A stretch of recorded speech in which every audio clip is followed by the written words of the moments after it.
Est-ce que vous ressentez parfois de l'anxiété, de la dépression, un vide comme ça qui s'installe à l'intérieur de vous, une perte de sens? Ça me semble assez normal, vu la période qu'on traverse. Et c'est précisément la conversation qu'on va avoir avec Gwenaëlle Perciaud, qui est une psychologue clinicienne, une psychothérapeute, qui est une formatrice, que j'ai déjà reçue sur le podcast et vous aviez adoré l'épisode sur les blessures d'attachement. Mais cette fois, on va parler du vide, de ce vide et de la perte de sens. Comprendre d'où ça vient, mais surtout, comment on peut le gérer. C'est une conversation qui est évidemment hyper intéressante. J'imagine que ça va résonner pour beaucoup d'entre vous. Je vous laisse l'écouter. Allez, Vlan. C'est parti.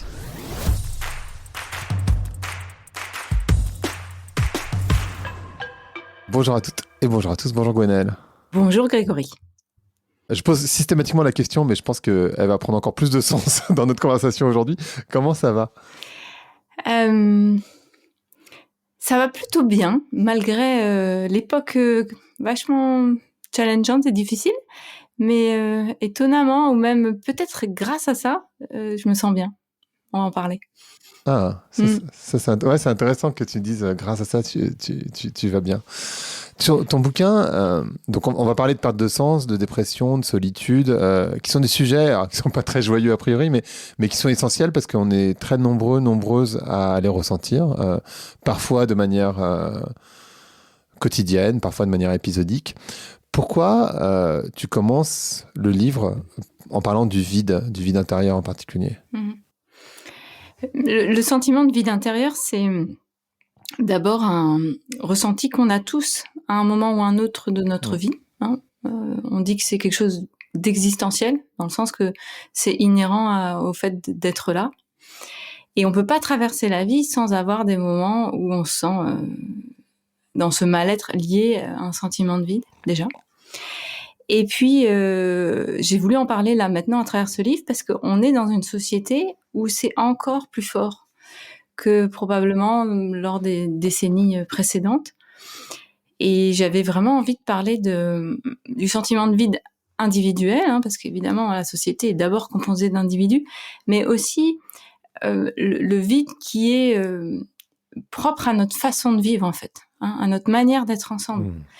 En sachant que l'un majore l'autre, c'est-à-dire que si je me sens vide, je vais aussi amener ce vide dans l'énergie collective, on va dire. Et puis l'inverse est vrai aussi, avec une société que je dis souvent un peu avec des valeurs en toc et hors sol.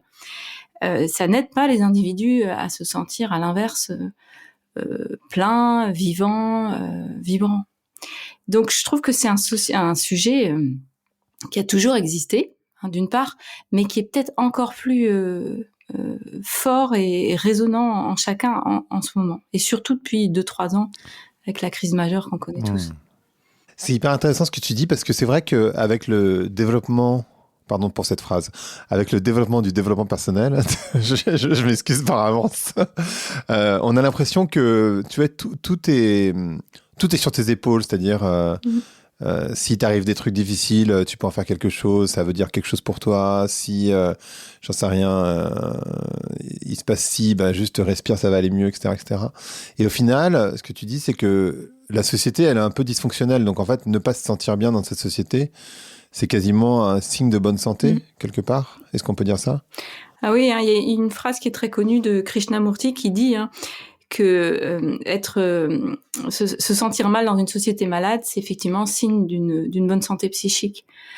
C'est pas exactement la phrase, mais en gros c'est ça. Et oui, complètement, parce que en ce moment beaucoup de gens vont mal, et c'est en ça. Tout à l'heure je disais que je me sentais bien quelque part grâce au mal-être collectif. Je veux pas dire que je me nourris du mal-être collectif, mais ce que je voulais dire par là, c'est que on est dans une crise majeure qui était là avant les quelques années qu'on vient de passer. Tout ça était déjà préexistant. On n'a pas attendu le Covid pour aller mal. Mais là, c'est tellement intense que quelque part, ça nous met au pied du mur. Ça nous met vraiment au pied d'un mur où il est écrit il va falloir changer, les gars, sinon on va tous y rester. Et je parle de la crise climatique, bien sûr, mais aussi de la crise économique, la crise de sens général, qui a lieu beaucoup dans nos pays occidentaux, mais pas que. Et dans ce bouquin, j'ai voulu beaucoup parler aussi de l'aspect sociologique en fait de la souffrance et du sentiment de vide. Parce que parfois, on surpsychologise le mal-être des personnes. Hein. Donc moi, je suis quand même psychologue à la base, donc j'ai avant tout cette lorgnette-là, bien sûr. Mais à un moment, c'est une histoire de bon sens. Hein, de voir que beaucoup trop de choses reposent effectivement sur les épaules des individus aujourd'hui. Hein. On parle beaucoup de ce qui repose sur les épaules des femmes, mais il y aurait beaucoup de choses à dire sur les hommes et de manière générale sur les individus que nous sommes, où on a comme une injonction impossible en fait, hein, donc paradoxale, d'aller bien quoi qu'il arrive dehors. Hein. Sauf que ce qui se passe dehors est quand même extrêmement effrayant de peur, d'injustice, de non-alignement des choses, etc. Et de dire, en gros, voilà, respire, va apprendre la cohérence cardiaque, va faire 2-3 stages, va voir quelqu'un, hein, l'injonction de aller voir quelqu'un, ça, c'est terrible celle-ci. Et puis ça ira mieux. Ben non, en fait. Hein. Le bon exemple, c'est le burn-out. Hein. On a inventé ce mot il y a quelques années. D'abord pour désigner l'épuisement professionnel, puis après pour désigner l'épuisement parental. Mais avec ce sous-entendu que c'est pas l'employé ou la mère de famille qui... enfin, c'est pas, non, à l'inverse, c'est pas l'employeur ou la société qui vont mal, c'est l'employé ou la mère de famille ou le père de famille. Et c'est à eux de s'occuper d'eux. Qui s'organisent mal, voilà, hein, et en gros, soignez-vous, éventuellement prenez quelques pilules, et puis revenez vite travailler et faire votre job, quoi. Bon, ça c'est ce que j'appelle les dérives de la psychologisation. Et mes confrères sociologues voilà, œuvrent là-dedans depuis très longtemps, mais je crois qu'au niveau de la société, il est vraiment temps qu'on ait une vision plus intégrative, plus globale. À mon sens, tu vois, cet échange qu'on a là, c'est extrêmement important pour aussi soulager les personnes qui nous écoutent, parce que c'est vrai qu'il y a tellement cette tendance de dire que c'est ta faute, c'est toi, tu sais, cette société très individualiste finalement, et qui fait partie du problème, hein, t'en parles d'ailleurs, et on va y revenir juste après, qu'on a l'impression qu'on doit résoudre les problèmes par nous-mêmes. Et au final, ce que tu décris, c'est que en fait, cette solitude, ce vide, c'est un phénomène social. C'est un phénomène social parce qu'il y a des pertes de rythme, parce qu'il y a des pertes de repères ancestraux, parce qu'il y a les pertes de la communauté proche, parce qu'il y a une hyper-optimisation de tout, etc. etc. J'aimerais bien que tu me parles de ça, cette perte de rythme, cette perte de repères, la perte de communauté, parce que c'est des éléments qui me semblent vraiment essentiels pour après structurer la discussion. Et après, on rentrera sur ça veut dire quoi, le vide, etc. Mais ce qui m'intéressait d'abord, c'est tout ce phénomène social. Ben, on n'a jamais eu autant de dépression et de troubles anxieux que depuis quelques décennies. Et c'est pas parce qu'on les mesure aujourd'hui alors qu'on les mesurait moins avant. Hein. C'est très clair. Et les chiffres ont d'ailleurs doublé depuis 3 ans. Hein. On parle de 2 Français sur 5 qui vont mal en ce moment. Hein. Et quand on dit qu'ils vont mal, c'est pas juste qu'ils sont un peu ronchonchons le matin. Hein. On parle de troubles psychologiques, voire psychiatriques. Et ce mal-être, en fait, il est effectivement, pour moi, la conséquence d'un système général qui dysfonctionne gravement, avec une perte de beaucoup de choses, de déconnexions majeures. Pour moi, les déconnexions majeures, si je devais en lister 2 principales, c'est la déconnexion d'avec les autres, hein, du tissu social, de la tribu d'antan, et la déconnexion du sacré. Hein, donc ça, j'en parlerai peut-être aussi, le côté, la déconnexion de notre nature profonde. Mais si déjà on reste sur le côté social, c'est une évidence que de génération en génération, là, depuis, on va dire, l'après-guerre, on a perdu le tissu social qui est pourtant la base de l'humain. Hein, on le sait, moi j'ai beaucoup étudié avec la théorie de l'attachement, qui ont fait l'objet de mes 2 premiers bouquins. On sait que l'humain, l'être humain, c'est avant tout un animal qui a besoin des autres pour vivre. Et que sans cela, peut-être on survit, mais dans quelles conditions ? Et voire même on meurt. Hein. Donc on a besoin les uns les autres. Et aujourd'hui, on a beaucoup remplacé des rituels de vie, des manières de vivre, comme, je sais pas, les bistrots d'antan, les fêtes de village, les rites de passage aussi, hein, qui ont été préservés encore dans plein d'endroits du monde. Hein, mais chez nous, on a perdu ça depuis déjà un bout de temps. Et on a remplacé ça par les smartphones, la course, effectivement, optimisation du temps, les exigences qui sont multiples à tous les endroits. Et tout ça, en plus, en perdant de vue cette nature profonde qu'on est aussi d'être sacré. Hein, ça, c'est pour moi la deuxième grande connexion. Donc tout ça, forcément, il y a un moment, on paye un peu le prix de cette manière de vivre, issue des 30 Glorieuses, où à l'époque, globalement, tout allait bien, hein, on pouvait s'illusionner. Et là, quelque part, on a un beau retour de bâton. Mais quelque part, moi, je m'en réjouis entre guillemets, mais les guillemets sont importants, mais dans le sens que si on n'a pas un moment une crise majeure, on ne va pas changer. Parce que l'humain est un être aussi paresseux, qui n'a pas envie de changement. Hein. On déteste ça, hein. L'inconnu est difficile. Et on a besoin de quelque part d'électrochocs parfois pour se remettre en question. Et c'est en ça que la crise actuelle est là pour nous éviter le pire. Ça, c'est une phrase de Christiane Singer, hein, une grande dame. Même pour moi, c'était un ange descendu sur terre, cette femme. Hein. Je vous invite vraiment à lire ses livres. Et elle a écrit notamment un livre c'est un recueil de ses conférences, mais qui s'appelle « Du bon usage des crises ». Et elle dit qu'elle a acquis la certitude au long de sa route que les catastrophes sont là pour nous éviter le pire. Dans le sens qu'à un moment, oui, il va falloir vraiment se remettre en question. J'ai vu cette stat dernièrement. Alors, c'était aux États-Unis, c'était pas en France, sur les personnes avec qui tu passais du temps.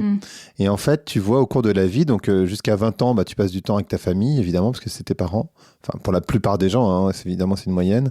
Et en fait, au fur et à mesure, 20, 30 ans, tu passes du temps avec tes amis. Jusqu'à 35, tu passes du temps avec ton conjoint, ta conjointe. Et en fait, la courbe de « je passe du temps seul », elle augmente de manière complètement folle, en fait. Et finalement, on se rend compte que les gens, ils passent du temps seuls parce que qu'est-ce qu'ils font? Effectivement, ils passent du temps sur Netflix, ils passent du temps sur leur téléphone. Et c'est très étrange parce que quand tu dis aux gens que finalement, ce qui est extrêmement important dans la vie, c'est les relations, ils le savent tous, on le sait tous. Mais quand après, tu fais le compte du temps que tu passes vraiment avec les gens qui ont changé ta vie ou qui ont un rôle important dans ta vie versus le temps que tu passes tout seul, finalement, c'est très étrange. Et de manière plus générale, tu parlais de l'après-guerre. Moi, j'avoue un petit souci avec les familles nucléaires, donc papa, maman, les enfants, parce que en fait, ça fait depuis 70 ans qu'on vit comme ça, quoi. C'est post-guerre. Et en fait, je trouve que c'est un modèle qui met énormément de pression mentale à tout le monde et qui fonctionne pas très bien, ni pour les enfants, ni pour les parents, parce qu'en fait, et on le dit pas assez, je trouve que c'est très compliqué d'élever des enfants à deux, en fait. Enfin, je sais pas, ça a jamais vraiment été fait avant dans l'humanité. Alors avant, c'était par contrainte financière, mais aujourd'hui, du coup, on essaie d'élever des enfants à deux, mais en fait, ça marche pas du tout. Enfin, et ça génère pas mal de divorces, ça génère pas mal de crises, etc., etc. Il y a ça aussi que je trouve vachement intéressant. Oui, on dit souvent qu'il faut un village pour élever un enfant. Et dans plein d'endroits du monde, c'est encore le cas, heureusement. Mais malheureusement, le modèle occidental est quand même le modèle dominant, hein, qui s'étend de partout. Et en ça, c'est dramatique. Après, pour revenir à ce que tu dis sur ces stats qui montrent qu'on passe beaucoup de temps seul, c'est aussi parce que être avec les autres, c'est à la fois nécessaire pour notre équilibre psychique et en même temps, c'est difficile. C'est pas simple non plus, hein, d'être confronté avec les autres, que ça soit mes proches, mes amis ou mes voisins, ou aller rencontrer des gens inconnus en sortant de ma zone de confort, par exemple, et en allant faire, je sais pas moi, des stages ou des voyages, des choses comme ça. Il y a quelque chose de l'ordre aussi du défi, en fait, dans le fait d'oser la rencontre avec l'autre. Parce que c'est par la rencontre avec l'autre que tu vas aussi te rencontrer toi-même. Donc, quelque part, rester sur ton téléphone ou devant ta télé, il y a une sorte de confort. De confort. Terrible, hein, délétère, toxique. Mais n'empêche que sur le moment, au moins, mon cerveau est en mode vide, justement. Hein, on y reviendra. Et donc, je n'ai pas à faire cet effort d'être avec l'autre, avec tout ce qui peut me renvoyer d'inconfortable parfois. Hein. C'est confrontant, l'autre. Mais en même temps, on est quand même là sur cette planète pour avancer. On n'est pas juste là pour se reproduire, produire et se divertir. Hein. On est là pour aller beaucoup plus loin que juste ça. Dans ce que tu dis, il y a un truc qui a résonné chez moi, mais tu vas me dire c'est sans doute faux. Mais tu sais, on parle beaucoup des personnalités toxiques. Et dans la manière dont tu le décris, je me dis, ce qui a résonné en moi, c'est, en fait, si ça se trouve, la personne la plus toxique pour moi, c'est moi-même. Dans le sens où, quand je reste tout seul avec moi-même, bah, finalement, c'est assez toxique. Tu vois, si je m'enferme sur moi, bah, en fait, ça me fait pas du bien du tout. Et même l'inverse. Oui, absolument. Surtout s'il y a eu des choses difficiles dans l'enfance, qui ont créé des zones de souffrance, de l'anxiété ou de la tristesse, tu vois, ou de la rage, des choses comme ça. Et si je suis seule avec ça, ça va plutôt s'empirer. Hein. En tout cas, pas se résoudre tout seul. Hein. Moi, je connais personne qui peut apaiser ses propres souffrances seul. Ça n'existe pas. Hein. Il faut passer par le stade de la relation aux autres, d'abord pour mieux se connaître, voir justement les zones qui sont souffrantes, et après, par cette relation-là, être aidé en fait, hein, pouvoir pleurer dans les bras de quelqu'un, pouvoir être en colère contre quelqu'un, pouvoir dire qu'on est angoissé, etc. Et peut-être plus tard, quand on a une structure psychologique un peu moins abîmée, on va dire, en gros qu'on va mieux, pour dire simplement. Moins fragile, ouais. Là, après, peut-être qu'on peut envisager peu à peu de par soi-même d'avancer. Hein. C'est la voie spirituelle, c'est la voie des yogis, qui est très réelle, évidemment. Mais parfois, il y a une forme de contournement spirituel à croire que seul, je vais y arriver. Je vais méditer sur mon zafu toute la journée, ou je vais partir 3 mois en Inde, et puis je vais revenir tout neuf, tout blanc, tout pur. Bon, bah, c'est une illusion. Hein. On est là pour expérimenter la matière, le réel, et l'autre, c'est le réel. Hein. L'autre, c'est notre petit maître. Hein. C'est Louis Fouché, ce médecin philosophe que j'adore, qui dit que l'autre est notre petit maître, et que par le conflit, hein, qui est toujours souhaitable en fait, hein, la guerre n'est pas souhaitable, mais le conflit est souhaitable, on grandit. Parce que l'autre me met dans des zones de tension, de friction. Hein, et c'est sûr que du coup, c'est plus facile de rester devant la télé ou devant le téléphone. Mais on n'est pas là pour ça en fait. On n'est pas là juste pour traverser l'existence en mode robot dissocié, et en se disant, bah voilà, j'ai fait ma vie. Hein. Ça amène justement au vide, en fait. Hein. Ça amène aussi à ce qu'on appelle communément la crise de milieu de vie, hein, typiquement 40-50 ans, où on a passé une première partie de sa vie à réaliser un certain nombre de choses, hein, faire des études, trouver un boulot, construire une famille, partir en vacances l'été, payer ses impôts, etc. Enfin, remplir un peu la checklist, notamment la checklist qu'on avait à 20 ans, partiellement. Et puis on arrive à 40-50 ans, pour beaucoup d'entre nous, en se disant « Ok, et maintenant, so what, quoi, hein, c'est quoi la suite ?» Bah, la suite, pour moi, c'est le vrai défi de l'existence. En fait, on n'est pas là juste pour remplir une checklist, quoi. On est là pour beaucoup plus que ça. Et là, ça devient psychologique et spirituel. Et puis surtout, en vivant de cette manière-là, on ne dit pas bien. C'est-à-dire qu'on est justement en dépression, on se sent seul, on n'a pas de sens, etc. Donc du coup, c'est même pas une vie qui serait agréable. C'est pas une porte de sortie très agréable au final. Ben, en fait, ça va l'être pendant un temps, mais il y a un moment, ça ne va pas suffire. Et heureusement que ça va pas suffire. Sinon, ça voudrait dire qu'on est juste des robots, tu vois, comme dans certains films, hein, qui ont été faits, où on fait les choses avec une routine, métro, boulot, dodo, et puis on va se coucher, et puis voilà. Ben non, on n'est pas juste ça. Hein. On est bien plus que les êtres névrosés qu'on est la plupart d'entre nous, parce qu'on a tous vécu des trucs difficiles. La guérison, c'est pas juste... tu vois, avoir une vie à peu près confortable. Non, la guérison, pour moi, c'est devenir soi-même, en fait. Donc, ça va au-delà. Et c'est en ça que la crise de milieu de vie, c'est un cadeau. Vivre une dépression, parfois même majeure, hein, ou des troubles anxieux majeurs, c'est aussi l'opportunité d'être face à ce défi existentiel qui est « pourquoi je suis là, en fait ? C'est quoi le sens ? Maintenant, je fais quoi ?» Et d'ailleurs, du coup, pour toi, c'est ça la fonction de la dépression, ou la fonction du vide, c'est justement de cette remise en question profonde ? Oui, Et pour moi, la fonction de tous les troubles psychiques, donc les plus communs et les plus répandus, c'est la dépression et l'anxiété. Mais je pourrais aussi inclure des troubles plus rares et plus graves, comme les troubles borderline, les troubles du comportement alimentaire, voire même la schizophrénie. Mais si j'en reste à l'anxiété et à la dépression, pour moi, la fonction de ces épisodes-là, qui peuvent être vraiment douloureux, qui peuvent plonger les gens dans des moments très noirs, c'est justement ça. C'est de les plonger à ces endroits-là,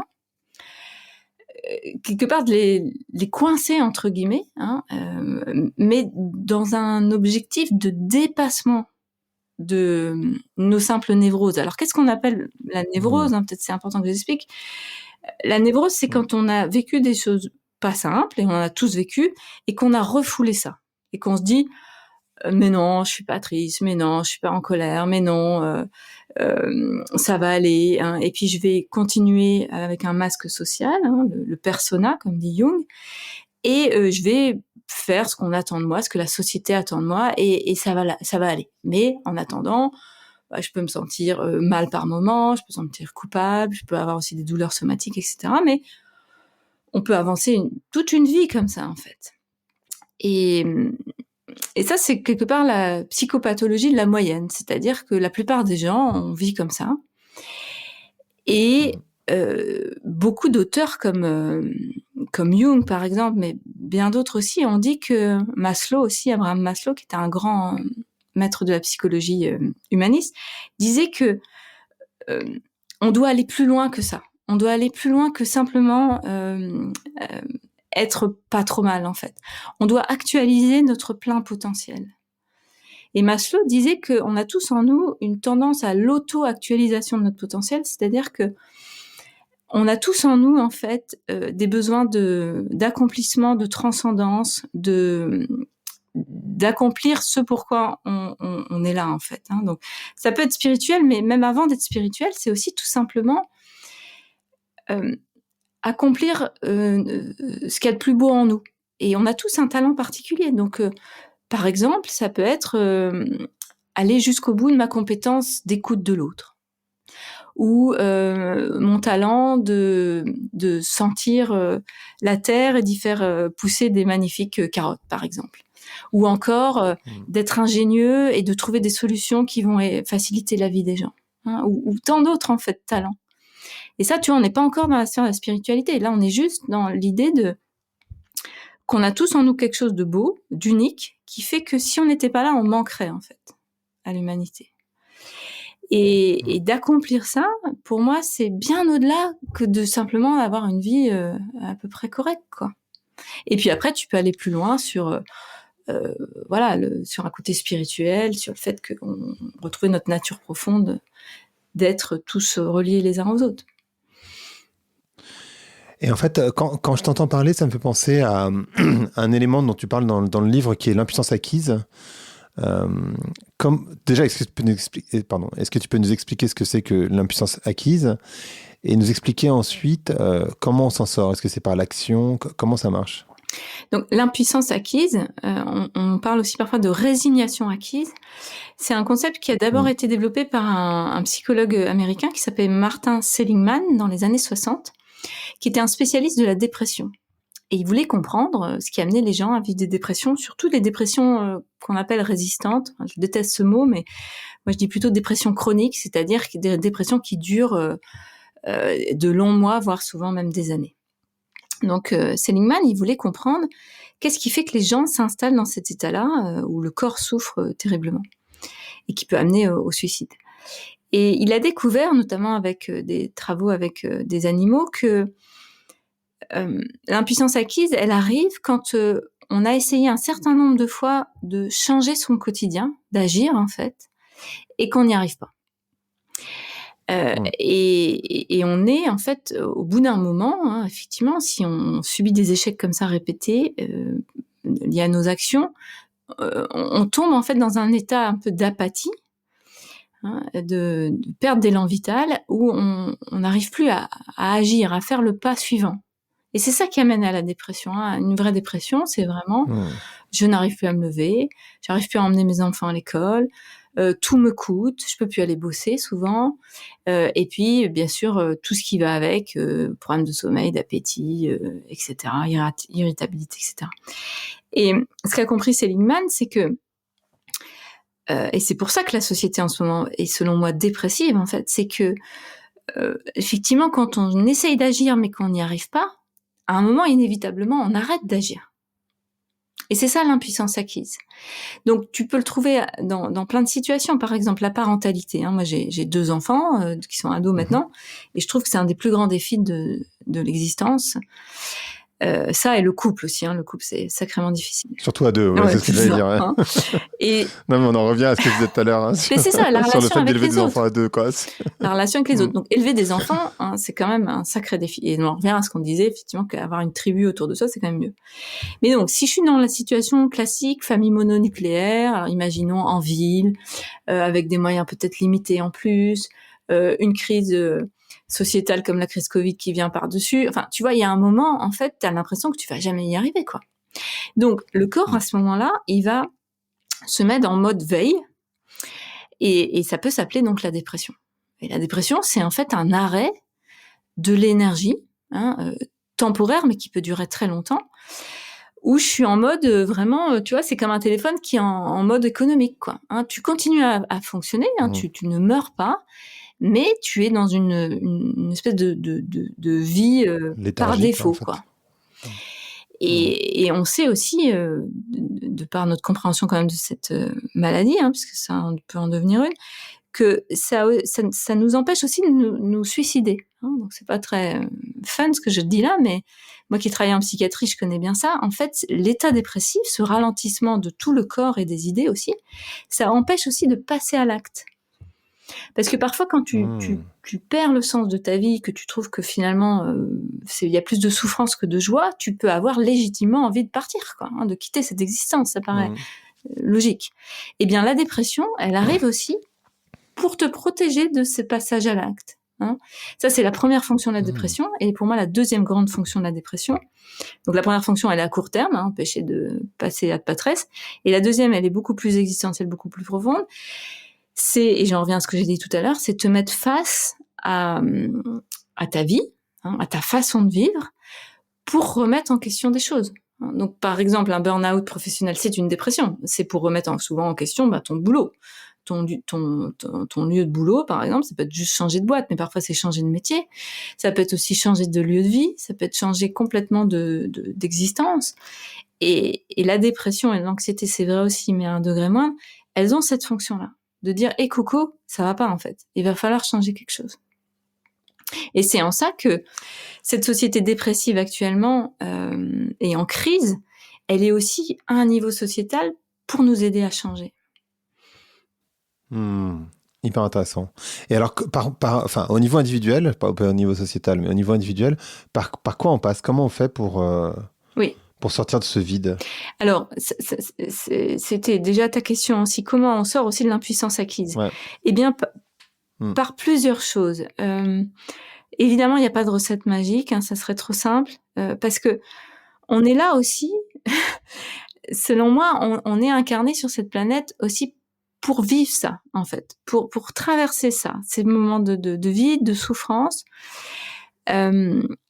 et ainsi trouver en nous cet endroit de présence à soi, en fait, de sécurité interne, et c'est tout le chemin de toute une vie, et ainsi de trouver du sens, en fait. Pour moi, la souffrance, elle est là pour nous confronter à ça, y aller pleinement, et c'est pour ça que les problèmes des médicaments, ça sauve des vies, mais ça ne règle pas le problème, parce qu'il faut aller pleinement dans la souffrance à un moment. Il faut aller voir l'ombre, comme disait Jung, il faut aller dans cette nuit noire de l'âme, comme disait Saint Jean de la Croix, pour le traverser et trouver un moment, un endroit en nous de solidité. Mais ça, seul, on n'y arrive pas, à nouveau. Donc, il va falloir être aidé, déjà. Donc, ça, c'est la première grande piste, on va dire.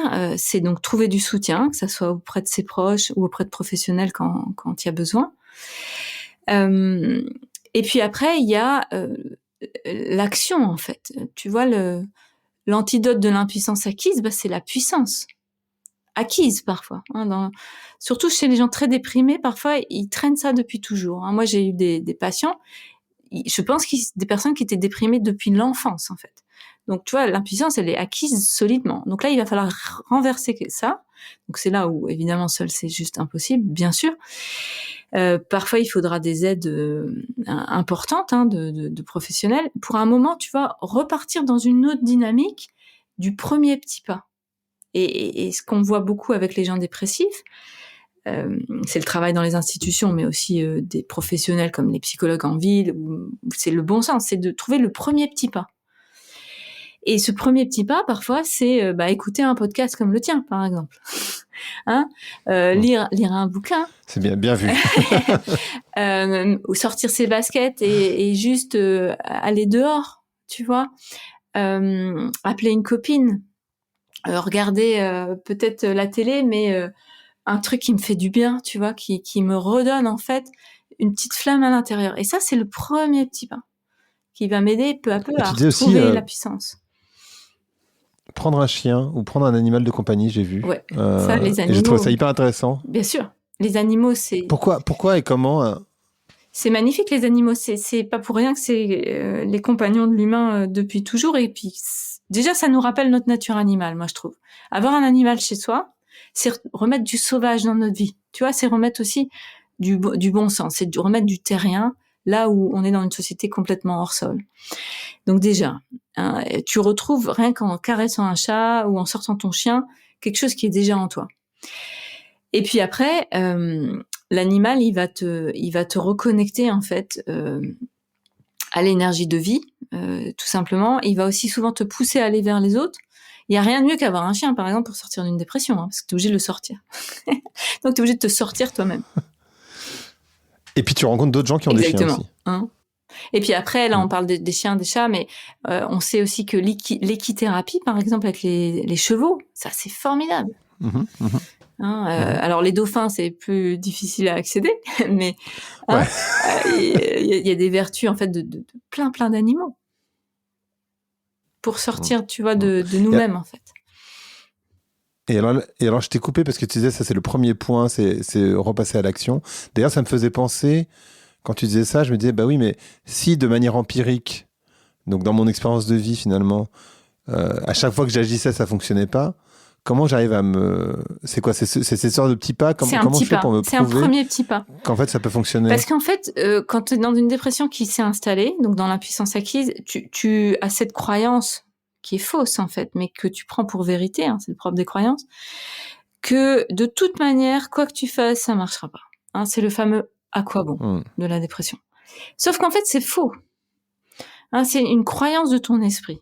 Parce que tu as vécu plein d'échecs, donc du coup, logiquement, ton cerveau, il prend la voie la plus courte. Il dit, ça servira à rien de faire un pas de plus. Mais c'est faux. Et c'est là où il faut souvent quelqu'un. Donc c'est pour ça qu'avant le petit pas, il faut d'abord quelqu'un. Tu vois, j'ai commencé par le quelqu'un et après le premier petit pas. Bien sûr, bien sûr. Et le quelqu'un, je sais pas, c'est ton pote qui va te dire... écoute, je passe chez toi ce soir et je ramène un repas et on tchatche, par exemple. Parce que quand t'es en dépression, t'as même pas envie de sortir pour aller boire un verre dehors. Mais n'empêche que ton pote qui débarque et qui prend du temps pour parler avec toi et qui va, par exemple, t'aider à mettre des mots sur comment tu te sens. Ça, par exemple, tu vois, c'est un premier petit pas. Parce que la parole est libératrice aussi. Et dans l'action, c'est plein de choses. C'est l'action, j'ai parlé de sortir ses baskets, de lire un livre ou autre chose, mais parler est aussi un premier petit pas. Tu vois et puis après, il y en aura un deuxième, puis un troisième, et ainsi de suite. Et c'est comme ça que peu à peu, on sort d'un état dépressif. D'accord. Et c'est pour ça que parfois aussi, les médicaments vont aider au début. C'est ce que je voulais dire. Une dépression n'a jamais été guérie par des médicaments, jamais. Par contre, elle peut être aidée, ou comment dire, on va dire que pour sortir d'une dépression, l'aide médicamenteuse est précieuse au début.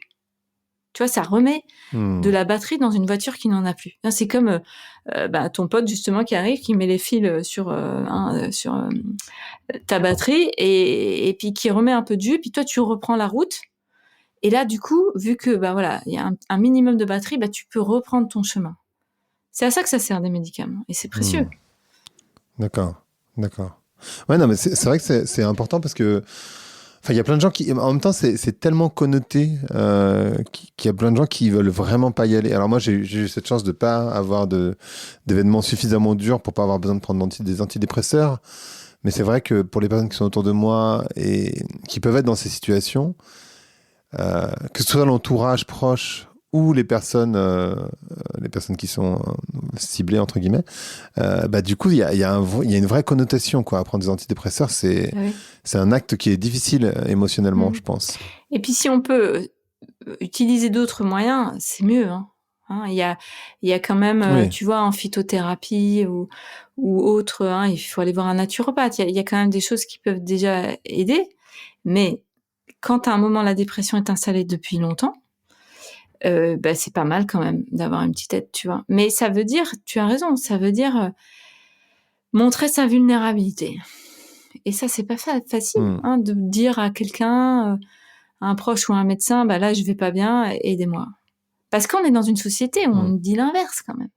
Hein, on nous dit serre les dents, sois fort, réussis, te plains pas. Sauf que on est tous vulnérables parce qu'on est tous humains. Hmm. Hein. Et comme on revient au début, mais comme on est dans une société qui est très dysfonctionnelle en ce moment, Oui. bah, c'est plutôt normal de pas aller très bien. Mm. Enfin, je veux dire, et donc ça nécessite encore plus de travail, de liens, alors que tout nous emmène, en particulier les mobiles et les réseaux sociaux, dans l'autre sens, c'est-à-dire à rester seul, à se renfermer sur nous-mêmes.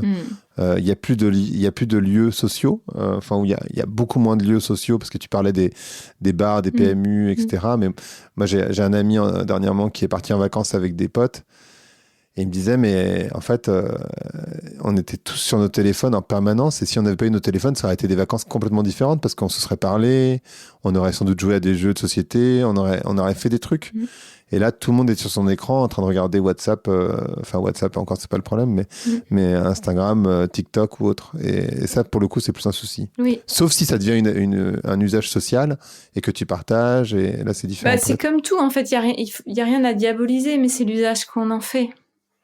Et bien sûr qu'on n'est pas aidé. Hein. Moi, je trouve qu'avoir 20 ans aujourd'hui, c'est quand même sacrément difficile pour plein de raisons. Entre autres celle-ci, hein, ce raccourci là du lien social par les smartphones, qui est en fait une illusion terrible en fait. Et avec effectivement l'injonction globale d'aller bien. Hein. Et pour revenir à cette histoire de vulnérabilité, vulnérabilité, ça vient du mot latin qui veut le dire vulnerare, qui veut dire qui peut être blessé. Et de montrer qu'on est blessé, qu'on n'est pas bien, et de se montrer comme ça, bah ça c'est aussi un pas important, tu vois. Et de sortir ainsi de l'isolement.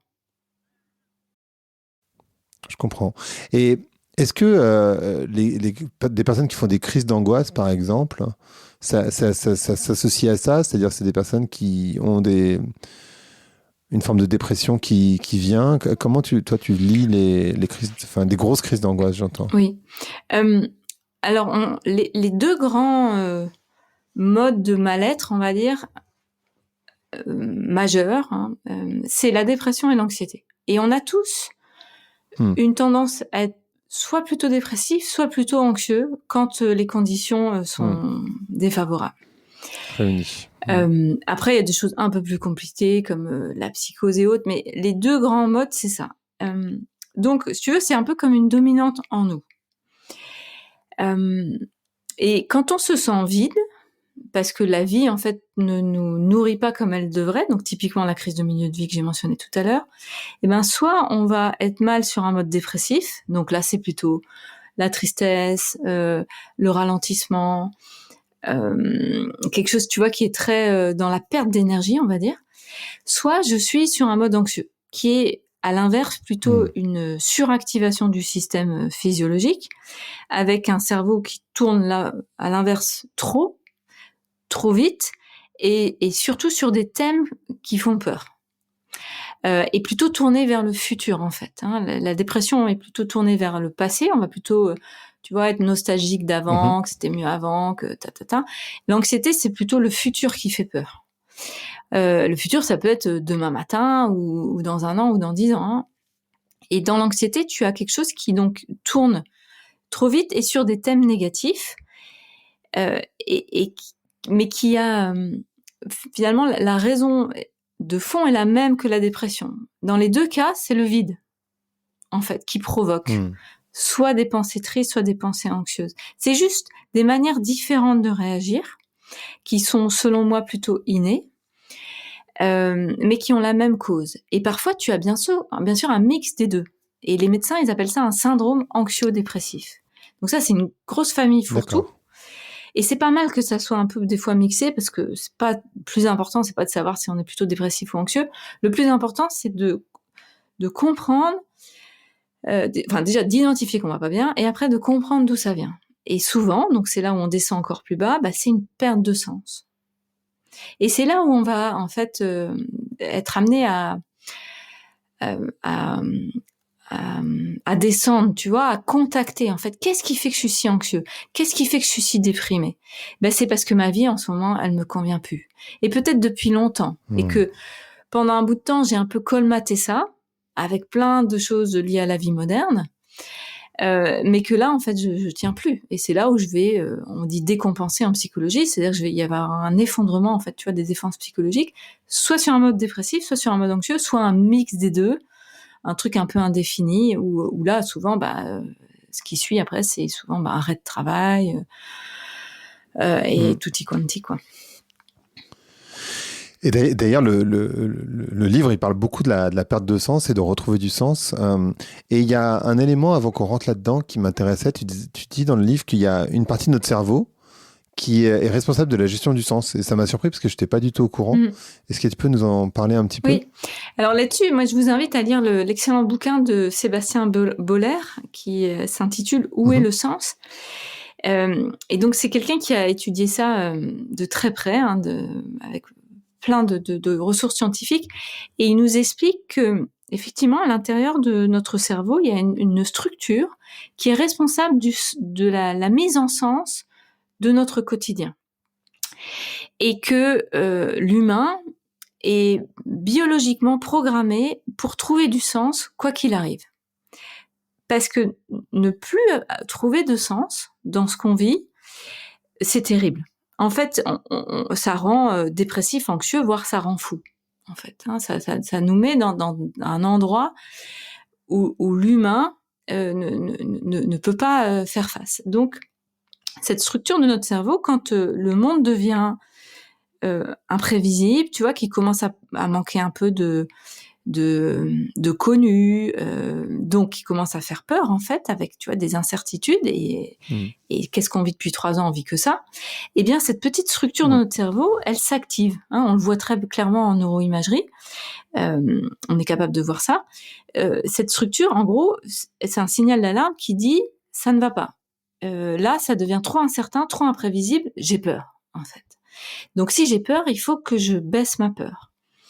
Et donc, de tout temps, l'homme a trouvé des remèdes à ça, à l'incertitude. C'est Louis Fouché, à nouveau, qui parle beaucoup de ça. Le premier grand remède qu'a trouvé l'humain, c'est dans la symbolique. Et ça, notamment avec les religions, les croyances, les mythes, de mettre un sens. Tu vois, au tout début de l'humanité, on avait des croyances qui peuvent paraître farfelues aujourd'hui, mais on pensait par exemple les éclairs, ça venait de Dieu, que c'était la colère de Dieu. Mais ça mettait du sens à un moment de l'humanité où on était très très loin de comprendre que tout ça c'était des phénomènes météorologiques, etc., etc. Donc on disait c'est la colère des dieux. Au moins j'ai un sens. Tu vois, si mon village est ravagé par une catastrophe climatique, c'est parce que la tribu n'a pas fait ce qu'il fallait, n'a pas honoré les dieux. Ça, c'est la première médiation à la peur fondamentale face à l'incertitude, c'est de trouver une symbolique.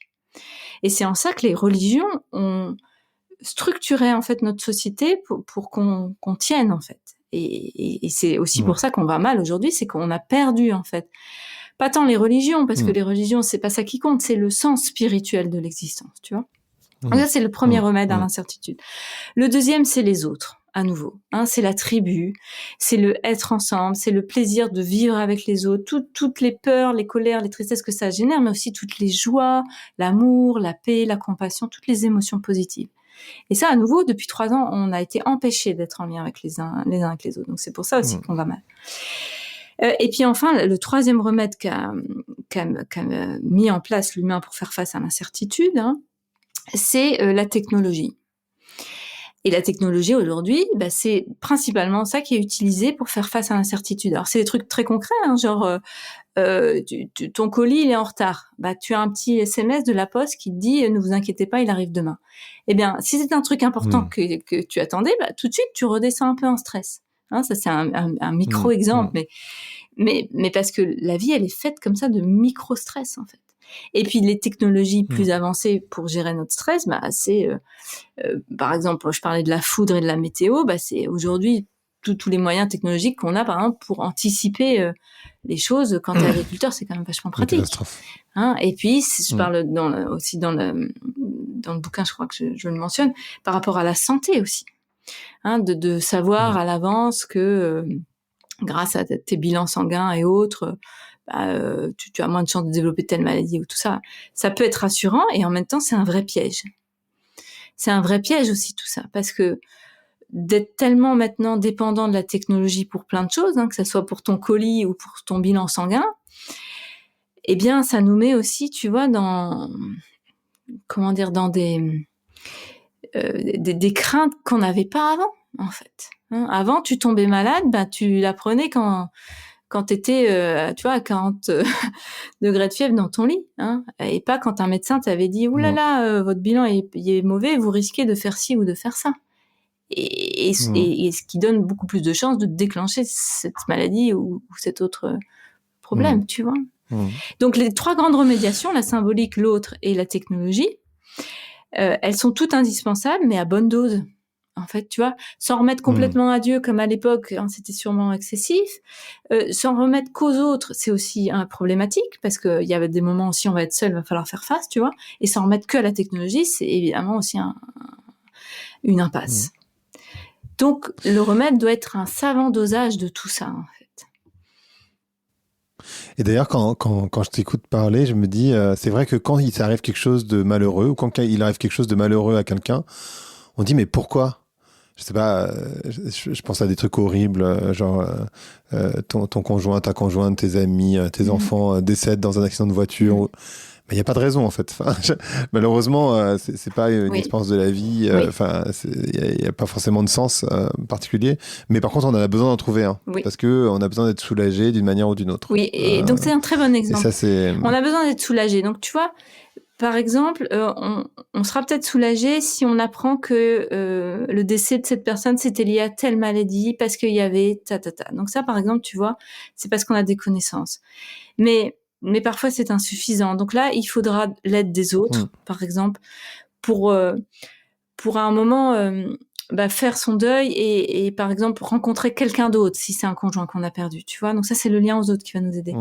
Et puis enfin, il y a aussi la symbolique, c'est-à-dire toute la sphère beaucoup plus existentielle et spirituelle de la mise en sens des épreuves. C'est-à-dire que, au fond, pourquoi on vit tant de souffrance sur cette terre, Pourquoi on est dès la naissance dans la souffrance. Enfin, la naissance elle-même est un immense lieu de souffrance. Et puis après, on va vivre plein de séparations, donc plein de souffrances plus ou moins grandes selon notre trajectoire de vie. Mais de la naissance jusqu'à la mort, on vit quand même des choses très dures. Et c'est là où, moi, je trouve que la déconnexion du spirituel et du sacré, qui est un vrai fléau dans notre société actuelle, explique beaucoup de la souffrance de nos frères et sœurs humains. Parce qu'on n'a plus ça, en fait. Beaucoup de personnes croient qu'on n'est que matière, qu'on va finir mangé par les vers de terre. C'est tout le modèle matérialiste, cartésien, qui nous a fait perdre, selon ma croyance en tout cas, une grande partie du sens de l'existence. Et ça, c'est en ça qu'à nouveau la crise, elle est pour moi une bonne nouvelle, c'est qu'il va falloir retrouver cette nature profonde. Et justement, c'était un peu ma question. Enfin, comment on fait pour retrouver du sens si tant est que tu as une réponse, parce que ce que j'entends dans ce que tu dis, c'est revenir à une forme de sacré, revenir à une forme de sacré, de prendre des repères ancestraux, de retrouver une forme de rite, de retrouver une forme de communauté. Et ça, en fait, ça suffit. Ça suffit, c'est déjà très compliqué à faire, mais à retrouver du sens. Ça suffit. Oui et non, ça dépend ce qu'on attend derrière. Hein. Je crois que jusqu'à la fin de notre vie, on va être dans une quête de sens. Bon, moi j'ai que 45 ans, 46, donc peut-être je dirais autre chose dans 10 ans, dans 20 ans, ou au seuil de la fin de cette existence-là, tu vois. Mais moi, ce que je comprends aujourd'hui, de ma petite fenêtre, c'est que c'est infini, en fait, cette quête de sens. Mais personnellement, moi, ce que j'expérimente dans ma propre existence, c'est que les moments où je peux être dans mes angoisses, par exemple, parce que moi j'ai plutôt un versant anxieux, eh bien ça m'invite à chaque fois à aller un peu plus loin à l'intérieur de moi, dans mon ombre en fait, dans les parties de moi qui souffrent, pour à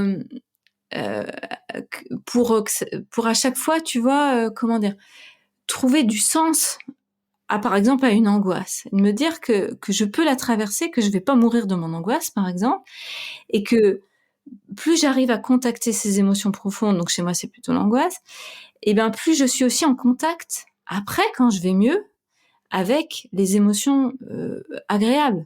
La joie, l'amour, les sentiments aussi de compassion, de paix. Et personnellement, mon chemin, moi, je le vois avec une grande partie de ma vie où j'étais coupée de mes émotions, tu vois, j'étais dissociée, parce que quelque part, je trouvais que la vie n'avait pas de sens, de par ce que j'avais vécu personnellement et puis de ce que je voyais de la société, tu vois. Et en travaillant peu à peu sur moi, en rencontrant des gens, en me connectant aussi au sacré, tout ce que j'ai dit là, et ben petit à petit, à la fois, j'ai rencontré plus mes émotions difficiles parce que j'étais moins dissociée. J'étais plus en contact avec moi-même. Donc là, c'est des passages sacrément douloureux, qui peuvent être donc des dépressions chez certains.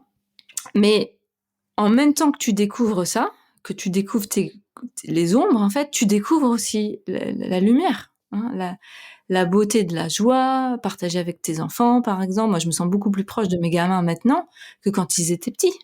Et en même temps, parfois, j'ai vachement plus d'angoisse pour eux que quand ils étaient petits. Parce que quand ils étaient petits, je crois que j'étais en mode robot, tu vois, en mode dissocié. Et je le suis de moins en moins. Donc, mes angoisses sont plus fortes, peut-être, mais mes joies et mon amour pour eux sont plus forts. Et pour moi, c'est ça le sens, en fait. C'est de cheminer vers ça. Quand tu parles de la dissociation, il y a un élément qui m'a marqué dans le livre, et parce que je ne l'ai jamais compris. Et je ne sais pas si c'est lié à la dissociation, mais dans la manière dont on parle, j'ai l'impression que si. C'est la scarification. C'est-à-dire, et tu dis, en fait, c'est un élan de vitalité, la scarification. Et j'aimerais bien comprendre ce phénomène. Les personnes qui se scarifient, donc qui se coupent, qui se font du mal, c'est pour retrouver un sentiment de vie qu'ils n'ont plus. Parce que la dissociation, effectivement, est trop importante.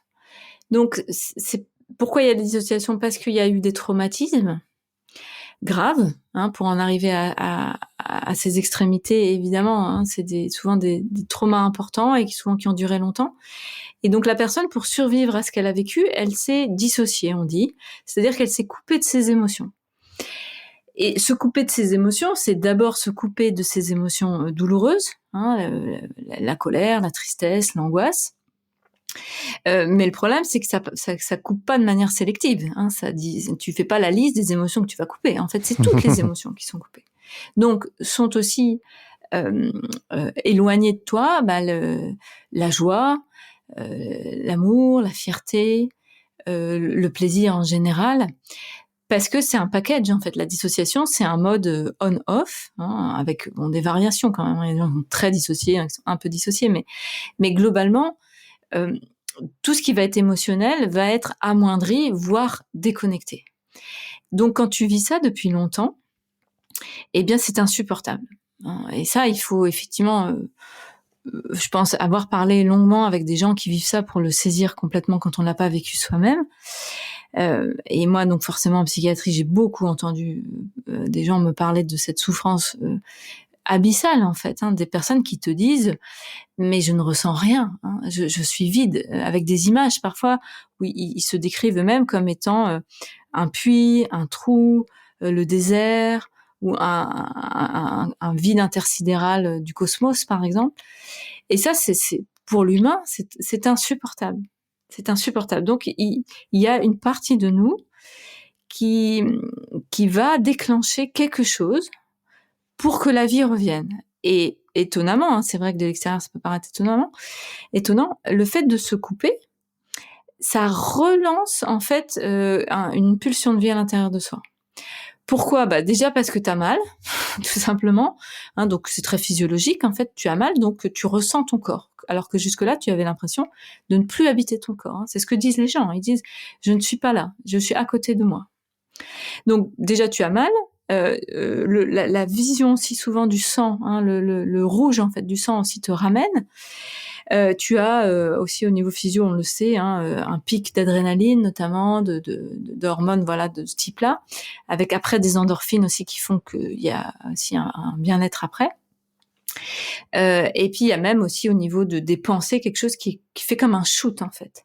Donc les scarifications, c'est très rapide, très aigu, donc quelque part très efficace, malheureusement, parce que tu peux aussi devenir addict en fait à la scarification. Et ce n'est pas une invitation à se scarifier. Non, c'est ça, je précise. Et après, tu as plein d'autres moyens pour retrouver cette vie quand tu la sens plus à l'intérieur de toi. Donc, par exemple, tu as les gens qui pratiquent des sports extrêmes de manière un peu intensive et un peu addictive. Souvent, c'est aussi des personnes qui ont du mal, à être dans leur corps.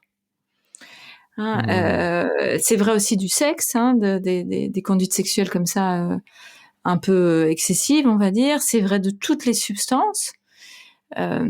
Toutes les drogues, et ça peut être aussi le boulot, ça peut être aussi passer son temps, à faire des comment on appelle ça, des jeux d'argent, tout ce qui génère en fait un pic à l'intérieur de soi d'adrénaline, de vie entre guillemets. Mais c'est un vrai problème parce que tu peux devenir accro à ça et tomber dans une spirale à la fin qui est plutôt toxique. Mais à la base, c'est une pulsion de vie. Ok, je comprends. Et puisque tu parles du corps, ça me donne l'occasion je te disais avant qu'on commence que j'adorais cette citation de Gandhi que tu as écrite dans le livre, mais du coup, c'est la porte ouverte parfaite pour que je la sorte et que les personnes l'entendent et que tu puisses rebondir dessus.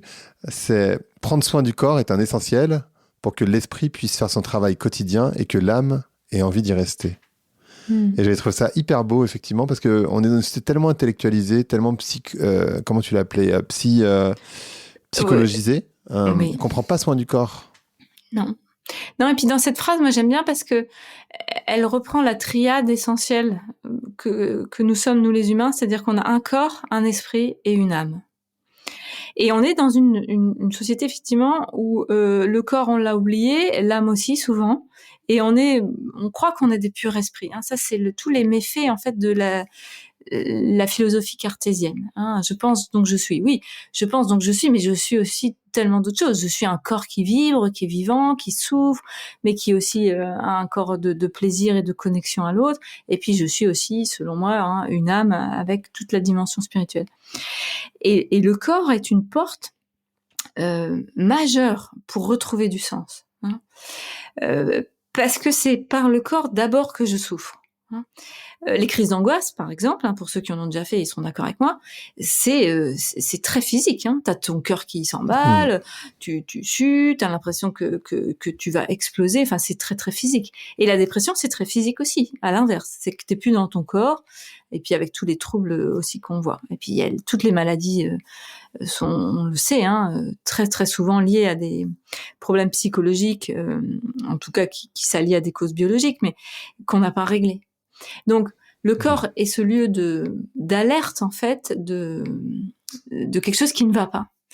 Donc c'est d'abord une fonction un peu de diagnostic entre guillemets, tu vois, ça c'est un système d'alarme, et puis après c'est l'endroit de guérison.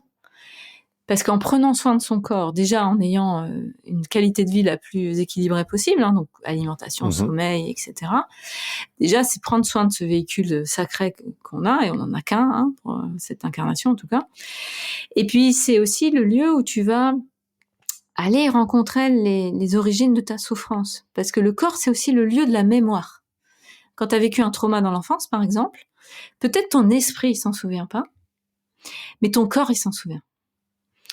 Et là, il y a ça, on connaît bien ça en psychologie, tous les phénomènes de résurgence en fait de trauma qui avaient été refoulés, tu vois, par le biais du corps.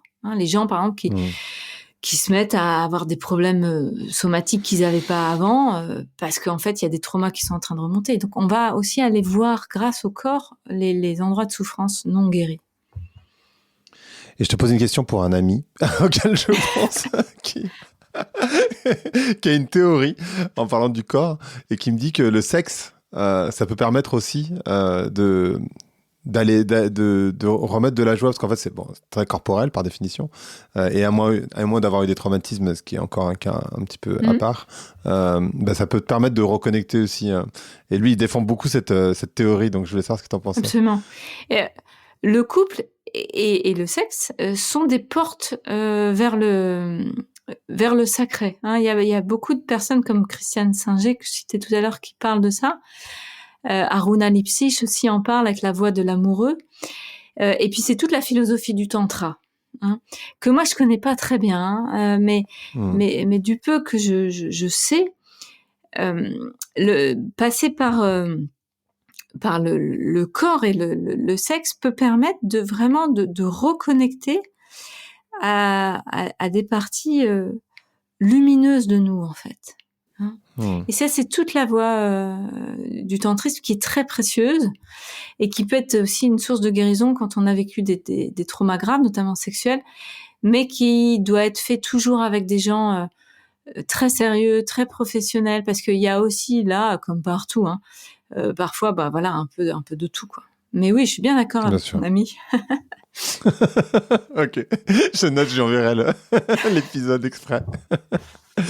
Merci beaucoup, Gwenaëlle. C'est passionnant. C'est pas un sujet très heureux, mais en même temps qui est extrêmement actuel, donc c'est essentiel de le traiter. Comme tu le sais, le podcast s'appelle Vlan. Donc, je veux savoir quoi tu veux ouvrir et où claquer la porte.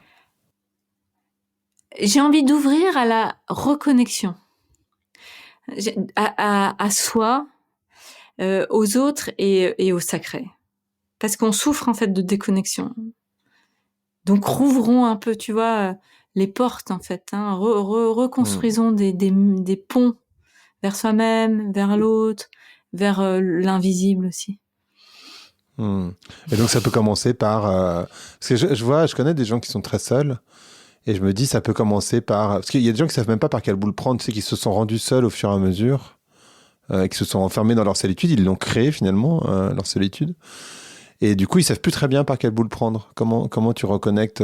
Et moi, je me dis que peut-être une bonne manière de le faire, c'est de s'inscrire dans un club XY pour apprendre X ou Y chose. Ou peut-être de prendre un animal de compagnie, d'aller le balader, de rencontrer des gens qui ont un chien, un petit peu typiquement, parce que le chat, on le balade moins. Ça peut être ce genre de choses aussi pour commencer à reconnecter avec d'autres personnes, peut-être. Oui. Et puis juste avant ça, il y a l'étape de la curiosité.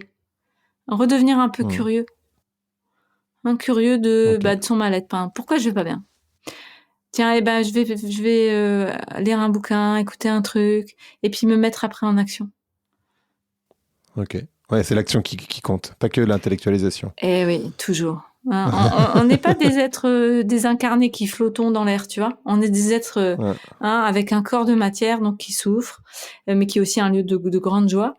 Et donc, c'est vraiment de revenir à l'agir, quoi. La puissance d'agir, dont parle aussi Spinoza, qui était un philosophe, mais un psychologue qui avait 400 ans d'avance sur les psychologues d'aujourd'hui. Clairement. Et il parle de ça Clairement. beaucoup, la puissance d'agir. Parfait. Bon, on pourrait continuer très longtemps, je crois. Oui. Mais on va devoir s'arrêter. J'invite les personnes à acheter le livre, voilà, pour aller plus loin. Merci beaucoup, Gwenaëlle, c'était super. Merci beaucoup, Grégory. Merci à tout le monde. Merci d'avoir écouté Vlan. Si vous avez aimé l'émission, n'hésitez pas à mettre des étoiles sur vos plateformes de podcast préférées. Vous pouvez aussi partager l'épisode sur vos réseaux sociaux, Instagram Stories, Facebook, LinkedIn, où vous voulez. Je suis Grégory Pouy. Vous pouvez me retrouver sur l'intégralité des plateformes sous le nom Greg from Paris. Si vous avez des idées pour des invités, si vous avez des commentaires, n'hésitez surtout pas à m'envoyer un message. Allez, merci et à bientôt.